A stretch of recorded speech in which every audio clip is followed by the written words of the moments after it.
So, ayan mga boss, may customer tayo ngayon na ayan, bali na naman ng leeg. Ibig sabihin na ito mga boss, papalitan natin ng ball race bearing. So, ito nga pala, para sa kaalaman nyo lang, kakapalit lang ng ball race bearing. So, sa napansin ko dito, papapalit lang daw, lumalagotok na naman. Yun nga sinasabi ko sa inyo mga boss, pagka kahit papalitan nyo, pag hindi marunong yung nagkabit, hindi alam yung diskarte, bali wala po yung pera nyo. Ayan, papalitan natin siya ng original na Honda ang ilalagay natin. At yung nilagay kasi mahinang klase lang, kaya nasira agad at mali yung pagkaka-install. So ayun lang yan mga boss, kailangan mag-ingat din kayo pag nagpapapalit kayo ng ball race. Ayan, at si boss, ayan yung dati niya mga boss, ayan, sira agad, kabago-bago. Ayan mga boss, palitan nga natin, tapos papalitan din natin yung mini driving light niya, sira na daw. Tapos pagpapalagay na rin siya ng loud horn, papapalit na rin siya ng mga brake shoe, tapos brake pad, ayan, bago matapos ang taon. Ayan, lalagyan natin yung motor niya ng mga quality na pyesa. At syempre dapat maayos yung pagkaka-install.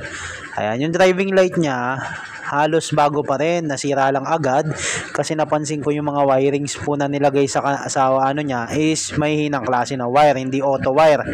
Ayun, nag-asin. So dahil mahina yung mga wire nilalagay, nasira agad.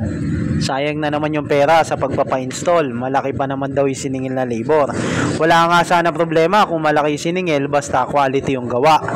'Di ba mga boss? Ayan. Tapos si CVT cleaning na rin. Tapos pinalitan na yung mga piyesang kailangan palitan. Syempre yung mga okay pa na piyesa hindi natin papalitan. Patas naman tayo dito. So ayun mga boss, maya-maya lang tapos na to. Ayan, dahil may nakapila pa, kailangan na natin tapusin. Yung mga wiring ayusin ko na lang. At syempre mga boss, hindi ko papakita to pag natapos to. Ayan. Ayan mga boss, hindi ko ipapakita kung paano ko nilagay yung loud horn, ganyan-ganyan. Pasensya na kayo kasi may sarili akong diskarte dyan para walang sabit at malakas yung tunog. So ayan, okay na to. Tetest na lang natin mga boss.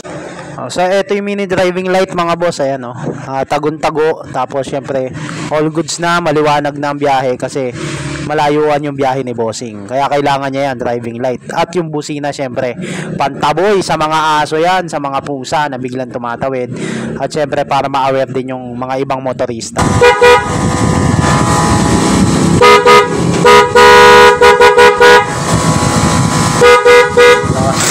So ayun, syempre itatanong nyo mga boss, shop location, Florida Blanca, Pampanga po mga boss. Barangay Mabikal po, katabi ng Don Benitos Kasaba. Pwede nyo pong i-google map, Lapid Shop Mabikal. Lalabas na po yan mga boss. Salamat po.